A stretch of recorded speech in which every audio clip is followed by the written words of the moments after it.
decline. And so you've done that. Thank you. That's it, ma'am. Thank you. All right. There's a little bit more on, there's one slide on state revenues, and then we'll move to expenditures. So we did receive our House projections from the State Department of Education, and it does total about $10.5 million. The sales tax reimbursement on the legal resident exemption, that is the pot of money that when the state enacted Act 388, they added 1 cent of sales tax at the state level.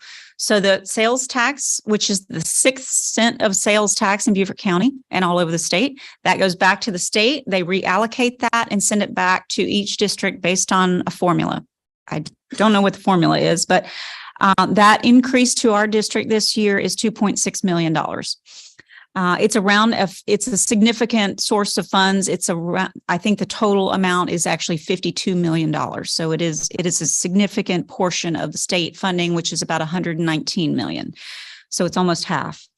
The state aid to classrooms is the new funding formula. That amount is increasing to a $6.9 million, or by $6.9 million.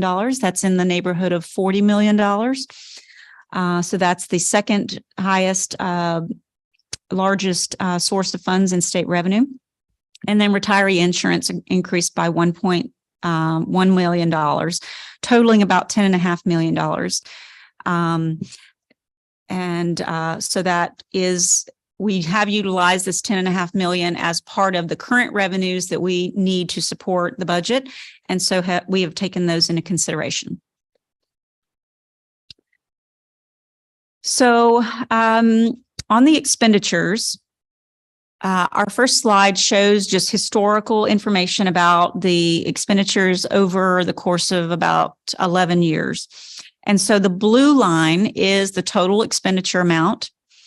And you'll see the orange line is our consumer price index. So it's our inflationary number. So there's a method to our madness there. This really demonstrates the effect of inflation on our budget.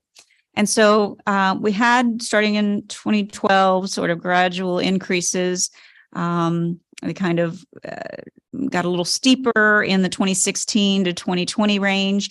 And then in 2020, you'll see it went flat for 1 year. That was COVID.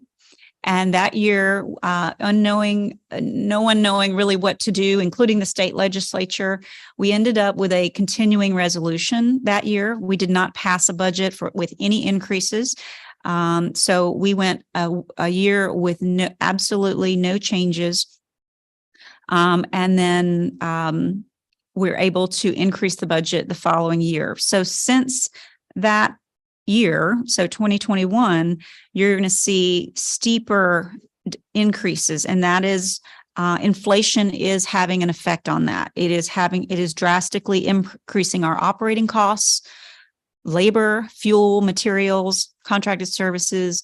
You've heard that many times over the course of the last few years, but that is just sort of a demonstration of how it's affecting our budget.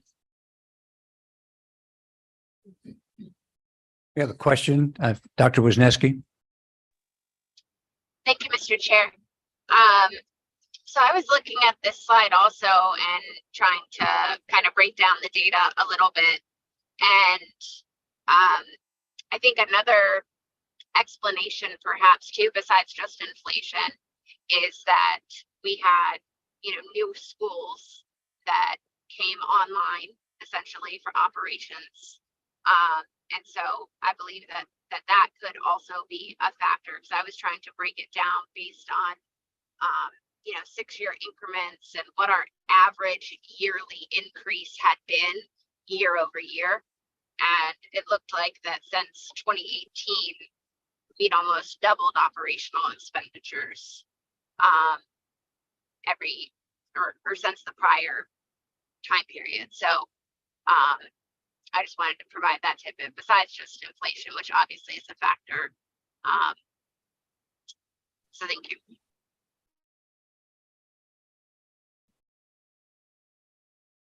Okay. So the next slide just summarizes the categories of the increases, and we'll talk about the details of those behind that. The total increase being 22.3 million proposed with a 7.5% increase. Again, 79% of the increases in the budget are compensation for employees. Another 4.9% for school staffing. 17.9 are operational increases. And the charter school has a reduction, which equates to about a negative 1.8%. So I'm going to pull out my handouts and use some of the narratives to help describe some of the major increases in the expenditures. Pages 4 through 6 have some really good narratives. If you don't have a chance to do it today, certainly you could follow along through there or the PowerPoint, whichever. But I think they have some really good descriptions that help more so than the brief descriptions on the PowerPoint. So one of the largest expenses, one of the most heavily mandated expenses in our budget, and it's always the first topic of conversation, is teacher salaries. And so the state proposed a $2,500 teacher salary increase, which has been approved by the House. And then I'm not sure where we are I think it's the Senate Finance, or if they've finished their work quite yet. I haven't followed in the last week or so, but we're still in deliberations. But I believe there is enormous support for the $2,500 teacher mandatory salary increase on the state salary schedule. So in this budget, we do include, we have a strategy to increase and propose a $3,000 increase to the teacher salary schedule, but we're proposing to pay for it in a different way.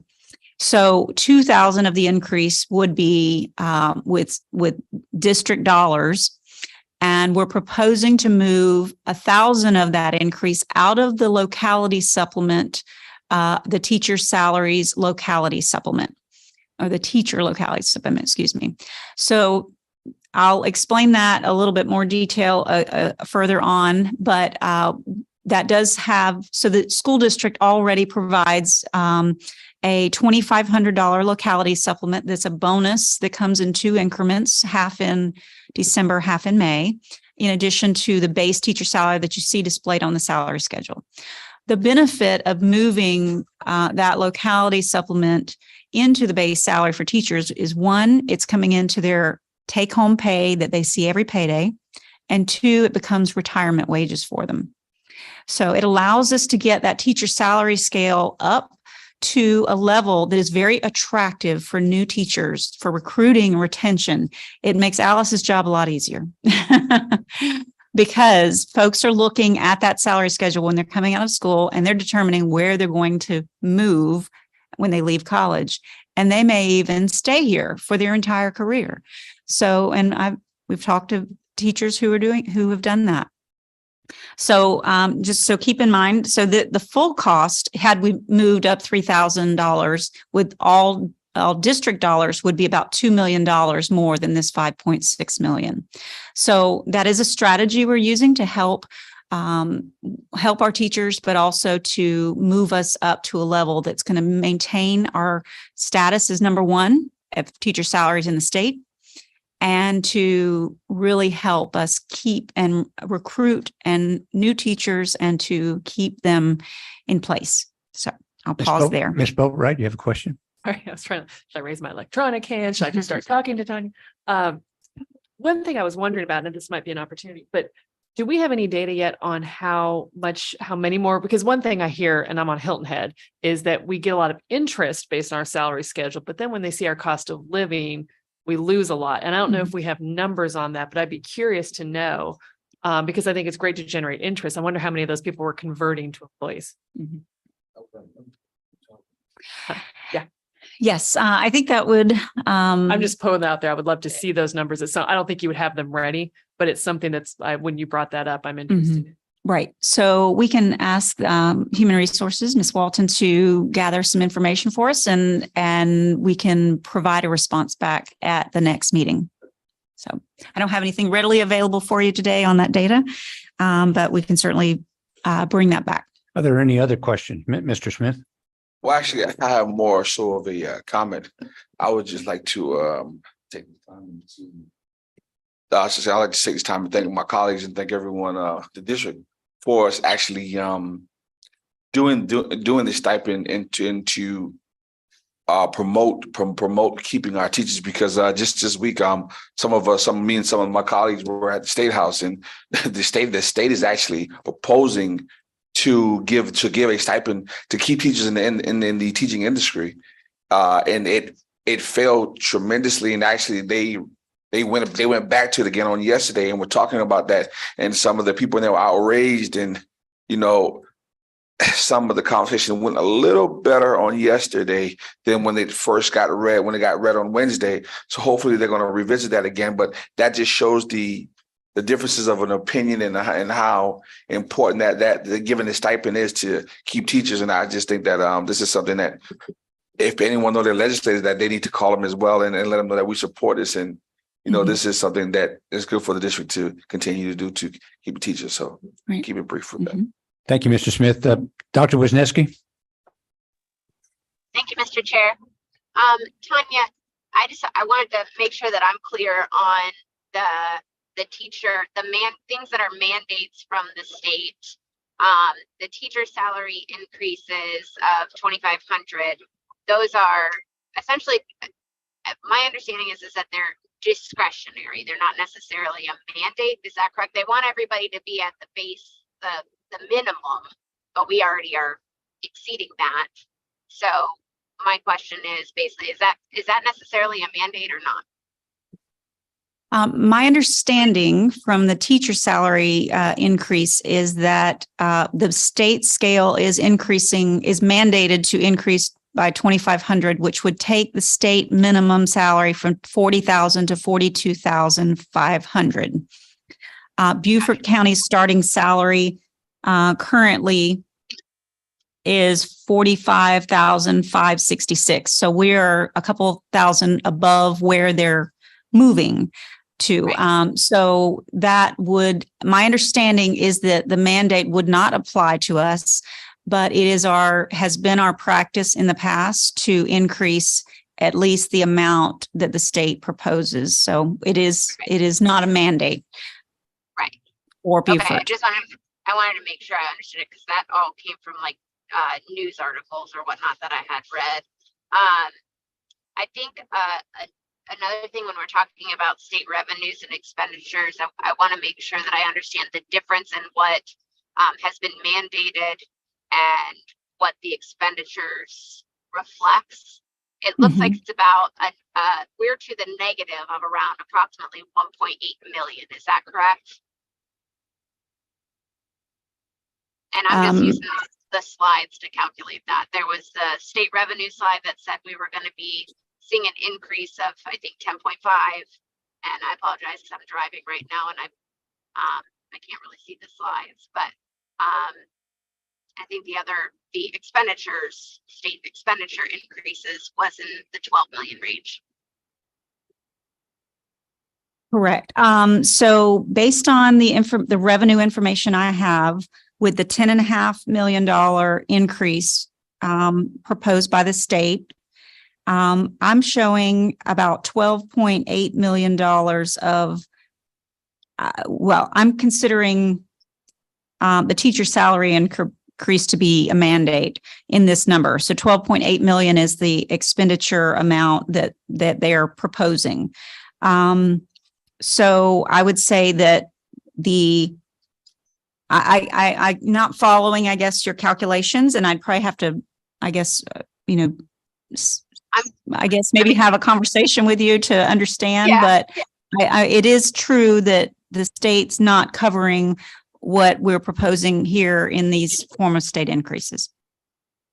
Okay. I was just looking at the slide that had the state revenue increases and said that we were getting an increase of approximately 10.5, and then what the Mhm. mandates were going to be for this next year at 12, and that included the teacher one, which is fine because that's discretionary enough to us how we want to use it. Right.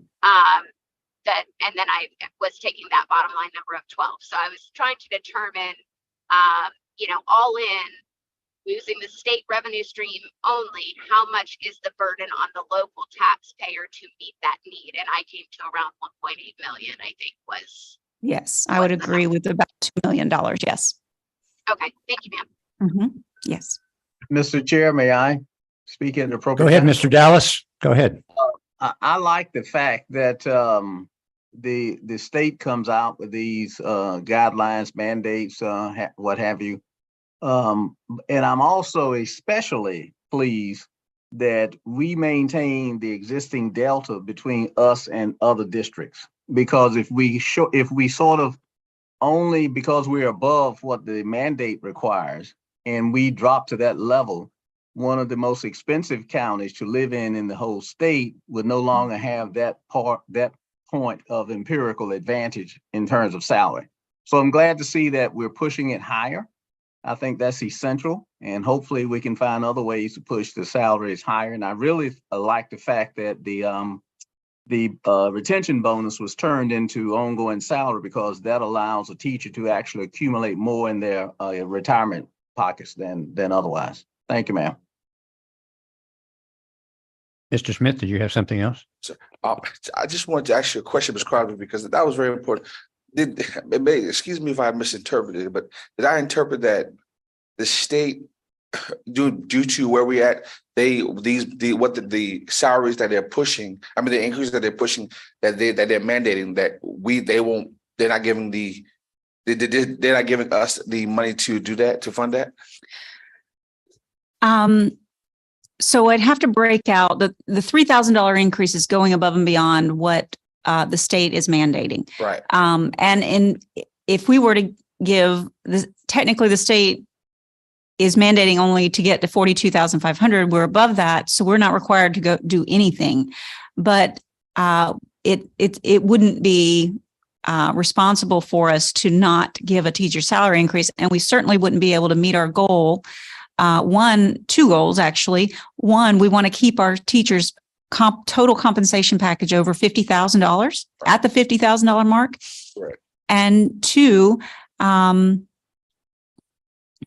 I've lost my train of thought on that one. There was another point. There was another reason we want to go there. I think your other point was going to be we want to be leading the state. Yes, we want to keep our status as number one. Yes, that's absolutely correct. And the reason why actually that is because we had some healthy debate, and I argued that yesterday, and some of them were telling, they were like, no, we are giving you the funding. I said, because y'all just can't sit up here and pass down you can't sit down here and pass it and make us mandated for us to pay all this money out, and y'all not giving us the funding for it. And that's why I just wanted to make sure that I heard you correct, so I can know how to understand that. That's yes, and as we go through the presentation, you're going to see these are the main increases, but we have operational. We have to. Inflationary costs have risen, our contracts, our other costs, utilities, all of those things, and we have to fund those as well. So they may fund a portion, the state may fund a portion of this, but it doesn't help us with the total cost of the entire budget. So how do we get them to force their hands to give us more money on operations? Or that's not something that could be.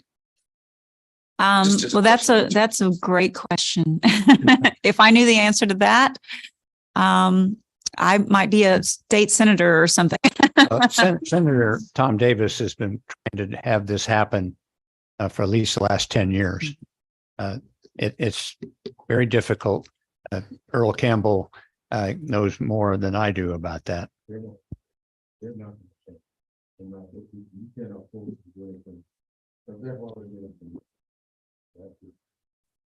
I think the best thing we can do is really to pay attention to they made the new funding formula, making sure we're communicating the impacts of that on our district, to our state delegation, to our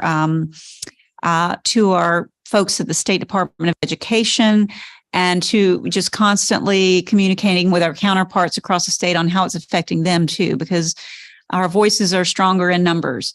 So I know that I'm going to a finance roundtable at the SCASA meeting next week, and Dr. Rodriguez is going to another one for superintendents the following week. So we're constantly staying in touch with our counterparts, and we are having updates in those meetings from State Department officials, legislative liaisons. So just staying involved in it and making sure we're understanding as best we can the funding formulas so that we can help advocate for our school district and communicate what impact it's having on us. I think that's the best thing that we can do for our county.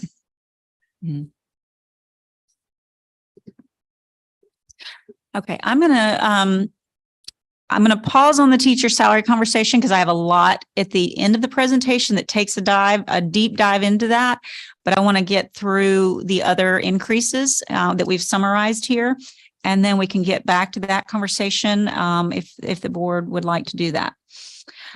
So we've included a teacher's step increase for all certified staff. That is a cost, and that is also mandated by the state, and it's a cost of $2.9 million for our district. There is a 3.7% health insurance increase this year. We do participate. It is mandatory that we participate with Blue Cross Blue Shield. This number looks relatively small and would actually only take effect in January. It's a January to December type increase schedule. However, last year's increase was 18%. So we're experiencing the second half of the 18% increase in health insurance last year. Plus, we're going to add on another begin to get a 3% increase in the employer portion of health insurance in January. So it is a costly increase that you're seeing here, $1.7 million. We do get increases in that category every year. State retirement every year for the last several years on the employer share. This is the district's cost to retirement is a 1% increase. I have not heard of any proposed increase for the employee side. So I believe the 9% rate, is that correct? Do y'all see any increase in employee side for health insurance or retirement? Nope. No proposed increases at this time for the employee. Also, we are seeing some mandates being discussed for bus driver increases. There is a couple of trains of thought in the House, the Senate. I believe there is not real clarity on the amount or the percentage and how that is derived currently, but we do have $522,000 in the budget available based on our interpretation of what we believe will come out of that. So as we move through the Senate Finance and get more clarity of what that number, we could fine tune this number. But at this time, that's our best estimate of the cost of the bus driver increase. Dr. Wisniewski has a question. Go ahead. Thank you, Mr. Chair. Just a brief comment, really. Is this the presentation that will be used for county council and for the public? No, we typically shorten it a bit. This one's 31 slides, so I don't normally go that long with county council, but I do use much of the information. Okay. My comment is, I believe it was 2,500 from the state. And the title of this indicates that this is the proposed state increases, and I may just be misunderstanding. I want to make sure that when we present it, that people are clear on what the state is proposing and what we're proposing, so that, you know, if we do end up, whatever number we do end up going with, it is clear this is what the state had proposed at 2,500, and this is what we're actually doing. Are you following? Because I think this says 3,000. I think the state had proposed 2,500. Okay. I'm sorry. I was having a coughing spell, so I didn't hear every word, but what I can describe is how we've calculated this number. So, as you mentioned, you heard $2,500. We've also heard a 25% Great. The 25% is what we're basing these estimates on. And it's 25% raising the state minimum bus driver salary by 25%. Oh, no, I'm talking about. Oh, you're the talking about 3,000. teacher salary, not bus drivers. I'm so Yes, sorry. ma'am. Yes, ma'am. Yeah, I was just, because this says, I'm just trying to make sure that we're transparent in our presentations. And it says proposed state increases and it lists 3,000 increase for the teachers. And I thought it was 2,500 was the state proposal. So I just want to make sure people are clear when we present it to county council and the public, like, here's what the state has said we should do. And this is what we are doing. I don't know if it requires an asterisk or something like that, but just a clarification. I think maybe what we can do is split it into two separate lines. One is a $2,000 increase and the other is $1,000 increase and then a reduction from the locality supplement. So we could almost break it out into three separate lines to describe how that impact is going to be. We can do some things to clarify that. Thank you, ma'am. Appreciate it. Okay, so we're going to shift on to other compensation increases. So teachers aren't the only ones that are receiving compensation increases in this budget. I want to make that clear. It does have a provision for funding for classified professional and administrative employees as well.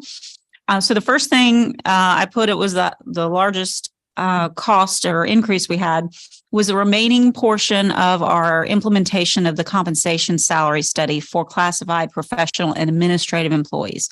So that to round out and complete our implementation of that study is a $3.6 million cost to the district. Those increases were implemented in January, so there won't be increases to teachers or employees' salaries in these categories in July. They will just continue on and will fund the other portion, the remaining portion, where we funded in the budget half last year and half this year. So we will continue those. I'm getting lots of cough drops. Thank you all. I have a pocket full over here too. Don't take them all at once. I got plenty. Thank you. I think it's calmed down a little bit. So we're also proposing a 2% cost of living increase. And at a cost of $1.2 million for the classified professional administrative category. And a step increase as well, which is typically for this group 1.5% to 1.7%, somewhere in that range, value to the employee. So if you combine the 2 and the 1.5 or so, that's about a 3.5% increase overall for that group of employees. Also, we embarked on a journey a few years ago to start adding the steps to our teacher salary schedule. This would be about the third time we've been able to increase that. We started at 24, we moved to 25, and we're currently at 26. This would move us to 27th step. And just for everyone's knowledge, the retirement age is 28. The number of years is 28 years. So our goal is to at least get to that point. So we're going to keep going until we get there. Because I keep raising my hand if I don't interrupt. I'm letting him know when it's convenient. And just to what that does on the teacher salaries schedule is to allow us to say when there's a step increase for teachers that all teachers will receive a step increase, not just eligible teachers. So we want to be able to do it for all. So Does that make sense on that? Why that means when there's a step increase that everybody receives a step increase when we take that action?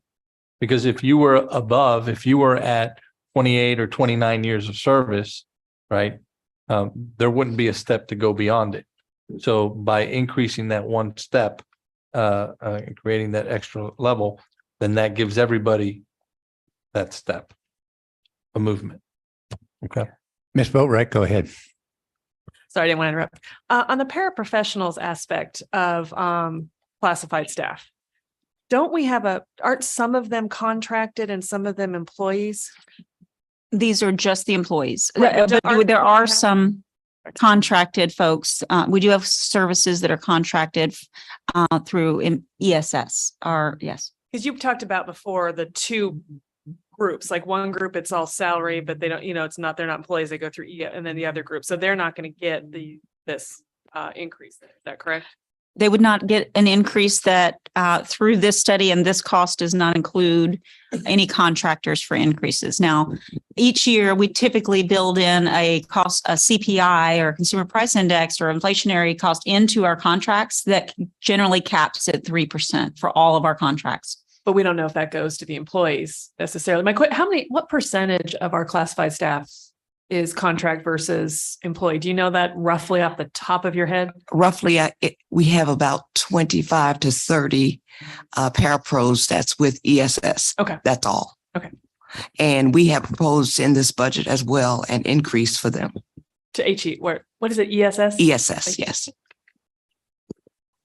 And actually, we have included in all of our contracted services budgets in a 3% CPI in this budget. So So I guess my question would be, of the 30%, like you gave me the number of paraprofessionals we have is 92.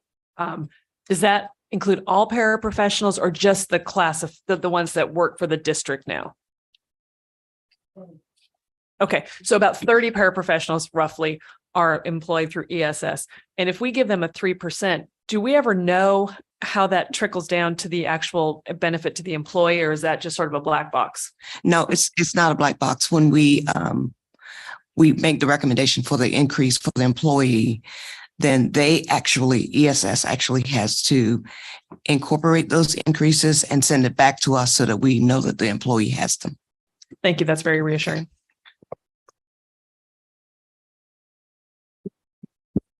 Mr. Smith? But just to a point, then the question definitely becomes, where would the employee reap the best benefit from? Would it be district or ESS? Because we can say, because as a district, if we're saying that we're giving our certified staff a raise, but we can't tell the contractor what to give their employees, then that could be critical for the district as well. Just FYI moving forward.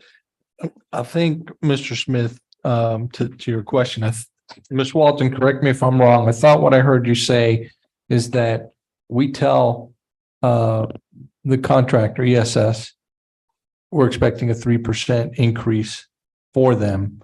And then they verify for you, Ms. Walton, that they've actually provided that 3% increase to employees. Is that accurate? That is correct. And I hear what you're saying, but just having them at the table, and I've had they can say being that they are the contractors, that they have other costs along with what is going on and what we're providing them. So that at this time they can't provide that. I mean, they do have the autonomy to say that. So that part is still just out there. I mean, because they are their own entity. Mrs. Smith, this contract is a little bit different than others. We determine the salary of the ESS employees. It's not like a contract where we give them X amount of dollars and they just determine the salary. We determine the salary. When we want an increase, we give them an increase as well to pay the employee.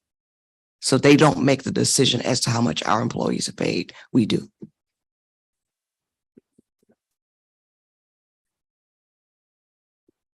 That's interesting. Which brings back to my point. What's used to having them, not having them to be district employees. Thanks for that information. That's great information. Thank you.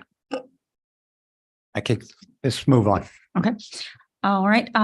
So other compensation increases.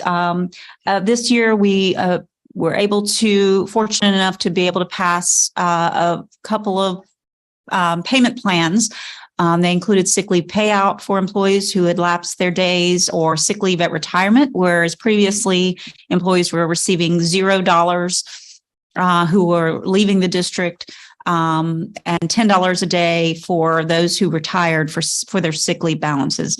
We're fortunate to be able to have payment plans for that as well. And also that is now going to be paid out this year for the first time at half of their daily rates. Also, paid parental leave is a new policy or practice of our district, and that has some effects on the payment for employees who are having on maternity leave or are adopting children and that sort of thing. And so there are some costs to those plans. We are putting in $1.9 million. Some of those are still uncertain because we're going to be in the first year of them. So we are estimating, we've actually lowered our estimates to get to this point.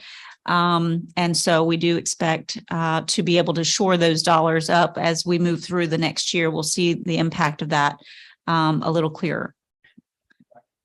Dr. Wisniewski, do you have a question? Thank you, Mr. Chair. Tanya, would you be able to calculate the overall percentage increase for us for the classified, professional, and administrative? Like an average, if you took an average employee in either one of those categories, would you be able to give us a overall percentage increase so that we could say, okay, for our classified employees, with all of these things, COLA,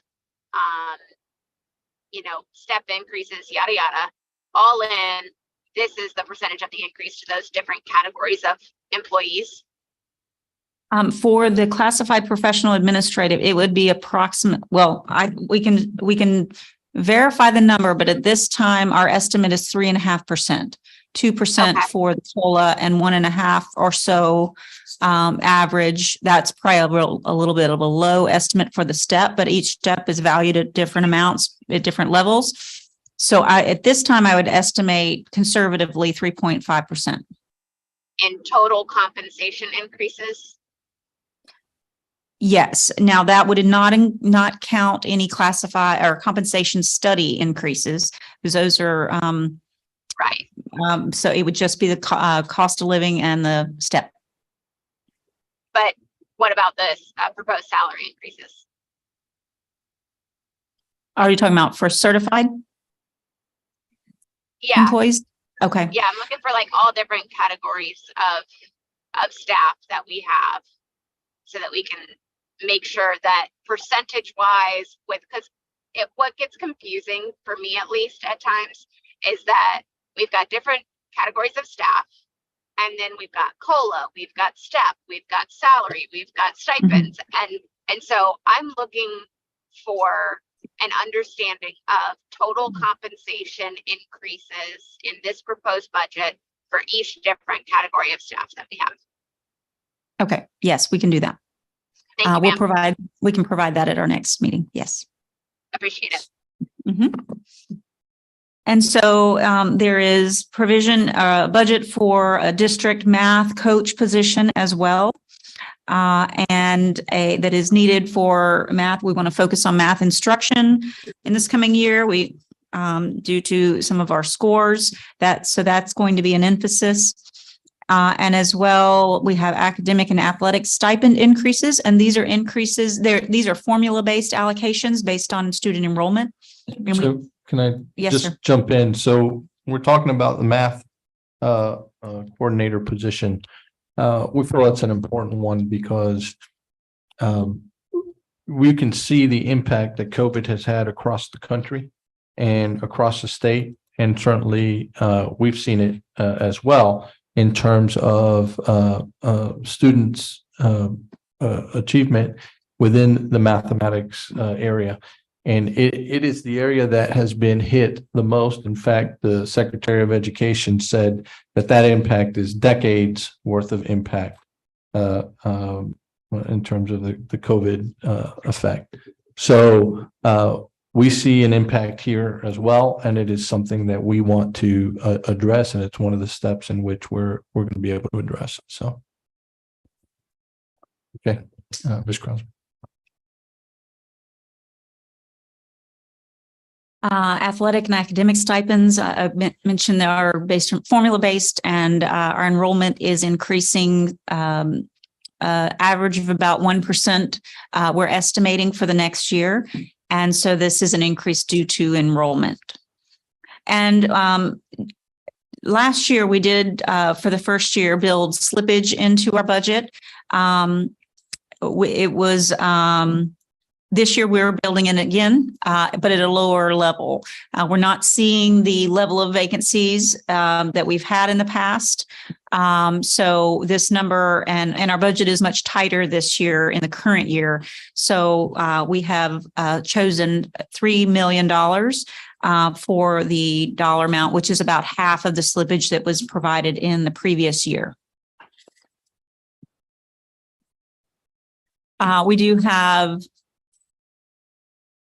increases in staffing. The net total cost will be $1.1 million. We are putting a few teachers in for growth in case there is growth beyond our original projections. And we do have in the increases for staffing, we're covering primarily areas in special education and multilingual learners, particularly in those areas, but there is room for growth in other areas as well. So those are a couple of categories of need, and those could be either positions or they could be contracted services, depending on the availability of the staffing to be able to manage those. So those will be coming. Those will be some of our focus in the additional staffing. Ms. Boatright? Sorry, just for clarification. So, Yes. because when I saw this slide, I didn't understand the difference between those two categories. So as I understand what you're saying is that the 530,000 is because we already know that we need that. And the Yes. 570,000 is in case we need it. Yes. What happens if we don't need it? Will we just decrease class sizes? Are we going to hire them no matter what? Or is it sort of just a pin in there for the budget? There are 5 positions in the Teachers for Growth area. So typically we put 10 in there, but we reduced them to 5. So when a school comes in and says, I have 35 kids in these classes, and, we can't make this work with the staffing that we currently have. We need another, or our kindergarten class is now at 32 students or whatever. And so typically, although we haven't needed to tap into those in the last couple of years, there has been need for mid-year hires of teacher positions. So if those were not used, it would fall into a slippage, basically, category, and ultimately would go to the fund balance if unused for any other purpose. So, And 570,000 is for 5 teachers? yes, that's with full benefits. And so is that correct? 5? 7? That makes more sense because I was Okay. like a starting teacher salary and Okay. then benefits of 100 and something would be a lot. Okay. No, I thank you for clarifying. Sorry about that.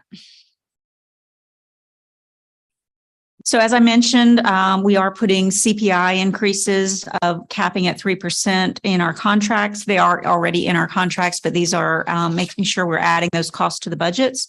So for contracted employees, such as substitutes or some of the full-time hires through ESS that Alice mentioned earlier, custodial, grounds, and maintenance, we have CPI increases built into those. And then security. Although we contract for SROs with the county and the towns, they too pass on cost of living increases to their staff. And so we will incur the increases as a result of their staff receiving cost of living. So we have checked in with the sheriff's office and to make sure to see what their costs were. I just talked to their Director of Finance last week to confirm that they would have increases, which they will. Dr. Wisniewski? Thank you, Mr. Chair. My question was on the prior slide. how many of those net increases to certified staff are coming from prior ESSER positions that were funded through ESSER? There are none. In our original budget, we intended to place some of those in this year. And through a series of budget reductions, we chose to leave them in ESSER funds for the next year and reduce them out of this budget to minimize the total increase. Okay, so we may or may not see those positions on next year's budget. Is that correct? We will see some of those positions again. Yes. Thank you. Yes. Appreciate it. Yes, ma'am. All right. Mr. And Campbell, do you have a comment?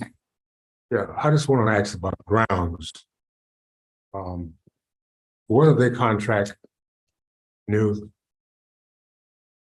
Our grounds, I believe we have Brightview, I know does the painting the lines on the athletic field sort of thing. And I believe Greenery is, well, Robert stepped away or I would yield to him. But Greenery, I think we have two major vendors for grounds maintenance. I have some concerns. They're not doing the job that we are paying them to do at some of the schools. Mhm. Okay, we'll make sure to pass that on to Mr. Otting. Mr. Campbell, Mr. Dallas, you're next. Thank you, sir. Thank you, Ms. Crosby. On that top amount, the classified and administrative staff survey, can you share just briefly what are the mechanics of that survey? What organizations are they soliciting to get comparative information from? Ms. And do we have a peer group against which we judge ourselves? Because being one of the more expensive districts or areas to live, it might be appropriate that we are comparing ourselves against similarly situated areas to live and teach and work. Ms. Walton, I can answer who is the group, and that's MGT was the group that did the salary study. But as far as the comparisons and peer groups, I'll have to yield to Ms. Walton. Okay, thank you. Mr. Dallas, I don't have that in front of me, but I know we did Charleston, we did Horry County, we did a county upstate South Carolina, a couple of districts in Georgia, as well as Savannah. And I think we did one in North Carolina. Okay, well done. Thank you. Mr. Smith? So my question would be the same as in terms of in terms of giving these raises. So we would have that same contract that we have with ESS with all of our companies in terms of custodians, and so do we control the salary the same way? We have the ability to do that. The contracts aren't the same; they're all different. But typically, there are a total cost amount. But I know that we've had a lot of conversations about the base wage rates, what are the raises, and that sort of thing, and can certainly be part of the conversations as we move into updating or renewing our contracts going forward. But the contracts themselves I'm not aware of some of the other contracts dictating the exact dollar amount. So I think the ESS is unique to that in that respect. And the reason why I'm asking that is because if we had that autonomy on that contract, I wouldn't see why all of our contracts would not mirror that, because that is some of the importance of what we do as a district and how we are looked upon from the community and our constituents, in terms of to put the teeth in it. During COVID, during the time of COVID, the district gave out bonuses to staff, and the contracted venue apparently didn't give out any bonuses to custodians. And that was a big stink around the county because they feel the custodians felt like they were not valued and they were on the front line and other people were home and, other people were getting compensated for that. And so that's why, just to bring the teeth into it, if we have the ability to do that, then I would not see why we would not do that with that contract if for the time that or the duration that we do have that contract, if that's the route that we continue to take, because that is a very serious issue in how we treat people in terms of showing them in terms of funding. Okay, Ms. Gord? Thank you, Mr. Chairman. I'll apologize up front because this may have been asked to you already, Ms. Crosby. When we're talking about maintaining salaries and the step increases for the teachers, and I know Ms. Boatwright mentioned something about our paraprofessionals. My question is, are they included in step increases and maintaining their salaries to go up as well? Because it's not just the teachers and administrators, but we also have, awesome support group. And I want to make sure that they are also getting an increase in their salaries as well, but I don't see this. Yes, ma'am. There is a proposed 2% cost of living increase on slide number 19. So for classified administrative and professionals, $1.2 million. It's the second line item there. And the annual step increase for them as well, another 1.2. So about $3 million combined, or $2.5 million combined, making up about a 3.5% increase if you combine them together for that group. Okay, thank you for that. And one more question about the grounds, and I know that is Mr. Outing's area. I was at Ladies Island Middle School at night and I almost ran into the pond because it's so dark out there. There's no lighting out there. And that's just unacceptable when you have parents and students who are, even teachers who are coming to night events. It's a safety issue. It is a safety issue. And there's no reason that there's no lighting in that parking lot. I know they put lights on the walkway and the breezeway, but they do not reflect upon the big parking lot. And my question is, and I know we have monies, set aside to do these things.